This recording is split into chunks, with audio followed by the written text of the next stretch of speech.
Bonjour, dans cette 5e vidéo, je réponds à la question Guy ou pas Guy.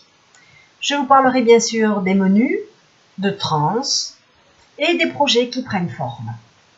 Cette vidéo, je la fais pour les personnes qui s'intéressent à leur hygiène alimentaire. Pour celles qui me posent des questions et à qui je peux donner des réponses. Pour celles qui sont curieuses, celles qui ont envie d'avoir des astuces pour être mieux dans leur vie. Je suis Edith, coach et profilage alimentaire, auteur du blog La Petite Fabrique d'Edith et releveuse de défis. J'ai commencé ma journée d'hier en buvant ma tasse d'eau chaude avec de la vitamine C. Et puis j'ai avalé ma cuillère à soupe de beurre clarifié. Il y a eu des réactions à cette pratique et je vais répondre un peu aux questions.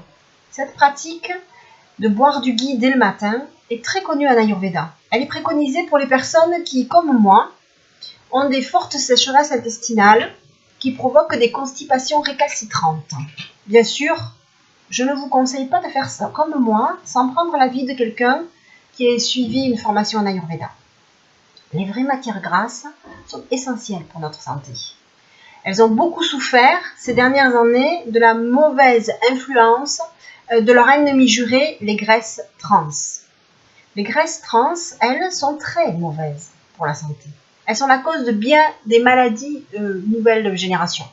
Par contre, les graisses de canard, le beurre au lait cru et autres acides gras naturels sont bons pour nous. Ils nous permettent notre renouvellement cellulaire et le bon fonctionnement de notre cerveau. Donc c'est pour ça que j'en prends tous les jours, un jour sur deux. Et puis avec ça, je me suis préparé ma tisane chauffante pour la journée et j'ai mangé 2 œufs au plat avec une tranche de jambon pays. À midi, j'ai mangé un avocat à mayonnaise, des haricots verts et une tranche de bœuf grillé. Dans l'après-midi, j'ai fait des préparatifs pour le livre de cuisine que je vous concocte pour la rentrée. J'ai donc dégusté mes recettes, bien obligé.